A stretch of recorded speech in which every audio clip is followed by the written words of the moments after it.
Hey guys, today we're going to be looking at my top 5 AD carries for solo queue this patch. I'm also going to be doing something a bit different and give you some tips to focus on at the end of each champ, so let's just jump straight in at number 5. Tristana has a good mix of everything really, and she'll always be a solid AD carry. Her lane phase is pretty good, she dips a bit mid game and then comes back insanely strong late game. The reason I'm putting her back on this list this patch is because games are starting to go a bit longer now. Yeah, you do have some games where they snowball into oblivion and are over straight away, but that only tends to happen when you get hammered in lane. With Tristana, she can hold her own in lane, even get ahead, which makes her different from the other late game carries. The thing is, you pick Tristana because she is so amazing late game. That's what I keep thinking about when I think of her. She has crazy range, an attack speed steroid, a jump, an ultimate to stay safe, and insane damage anyway. So there is a big double-edged sword with Tristana. If you are good in lane, then she's like the least risky pick ever because of how insane her late game is, so there's like no pressure to end quickly or make plays. If though you suck in lane and get behind,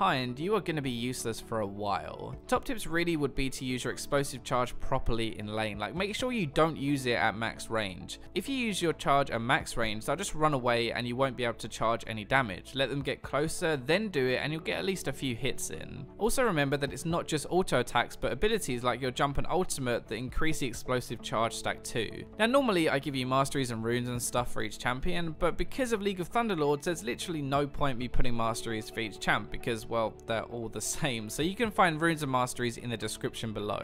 Next up is Twitch, and he was in my underrated video a few days ago, so I'm going to try not to repeat myself. There is really one reason that Twitch has suddenly come back as one of the strongest AD carry picks, and that's the new Runaan's Hurricane. Runaan's can now crit, and yes, it works with your ultimate. Your ultimate will attack everyone in the line at increased range, while also increasing your AD by the way. Then you have the Runaan's attacking everyone around that line and critting and applying poison. That is really why he's a beast. Like, his lane phase is average. You can win it, but against most others on this list, you're going to come out behind, but that doesn't even matter. As soon as you get level 6, you can start to stealth up to people and catch them, and hopefully at this point you can kind of catch back up in the game and get a few items. Team fights are where you really shine just because of that crazy damage and crazy range. So top tips: in lane, keeping stacks of poison is pretty easy. You auto attack them once and apply a stack, and then all you need to do is attack them once again just before the stack times out and refreshes it up to 2 stacks. The poison itself lasts for 6 seconds, so getting one auto in every 6 seconds isn't too hard and it's going to add up to a ton of damage.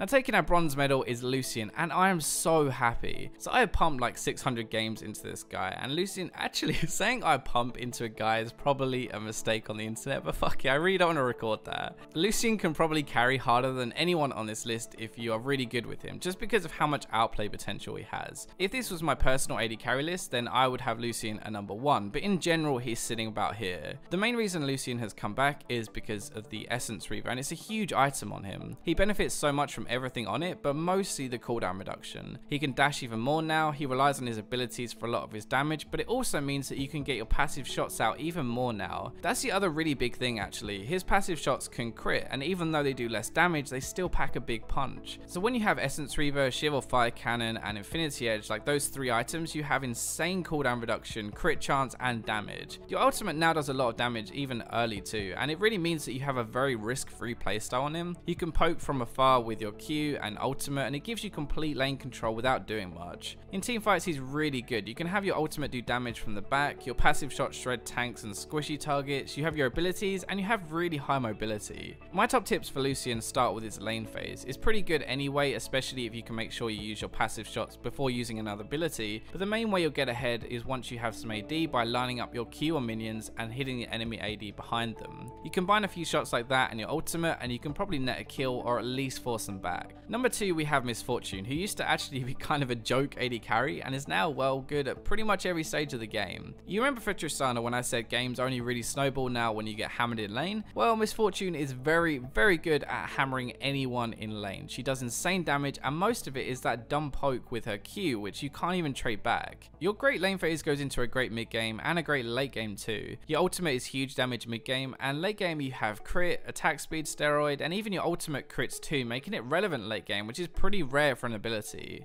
She has some mobility with her W. I mean, it's actually, well, it's not great, but it's something, right? It kind of helps. She's got a very simple kit and playstyle, which really kind of revolves around dealing a huge amount of damage, and that makes her ideal for lower elo. Yeah, she doesn't have an escape, but that's really the only thing you have to worry about. Her damage is very high and very easy to do. My top tips really would be to poke with your Q in lane as much as possible, especially trying to kill the minion with Q so that it crits the second target. So that's basically your lane phase, like it revolves entirely around your Q, and when team fights come around, try and get to a safe place, and then use your ultimate over as many people as possible. So our top spot is someone you probably didn't expect, but hear me out, okay? Corki's been flying under the radar in the preseason. He's like, wait, hang on a second, that was actually a pun, and I didn't even mean it to be, I'm sorry. He's got a crazy amount of damage right now, but it's like a lot of burst damage and ability damage actually. It's kind of strange because he's always been this weird mixed hybrid AD carry, but now with Triforce and Essence Reaver, he does insane amounts of damage with his Q and wins fights he really shouldn't. You'll see what I mean in these clips anyway, how fast people actually die. The reason he's number one is not just because of him, but kind of because of how well he fits with the preseason style of game. Games can be very snowbally if you get ahead early and push that lead home mid-game. This is like Corki in a nutshell. He doesn't have the greatest pre-6, but once he gets some levels and items, he will dish out some crazy damage. When mid-game does roll around, even if you're behind, you'll be able to swing the game back into your favor with how much damage you do. And the best way I can put it is it's like having a mix between an AD carry and a mid laner. Your Q is your main source of damage, but your ultimate is good poke. You have the package now, which is great for getting ahead in the lane phase, and even an escape to keep yourself safe. Yeah, you won't do as much damage late game, but your mid game strength is just too strong right now. I know it sounds kind of odd maybe, but give him a go in a normal game and see for yourself. Corki is pretty straightforward to play. You just poke with your ultimate and make sure you hit your Q. The package is the only real difference, I guess. When you pick it up from your base, you want to try and actually engage with it. It does some good damage, it slows, and you can use your W again instantly to reposition out of danger. That is often what will get you ahead in the lane phase and even mid game sometimes, but do not do this late game because it is not worth the risk of instantly dying. Now, honorable mentions this time will go to Ezreal and Quinn. Quinn I just have to point out because she's so good all around right now. In fact, the reason I'm not putting her in any of these lists is because she could be number one everywhere, and I'm just going to make a Quinn video. Ezreal is great with the new items, just like Corki actually. He does great damage, but it's kind of only great if you consistently hit your Q, which is actually hard to do. If you are good with skill shots though, and you're willing to put in some practice, then Ezreal is definitely a good pickup right now. Anyway, I hope you guys enjoyed the video. If you did, make sure to like it really helps me out. Subscribe, share it with your friends, but I'll catch you in my next video.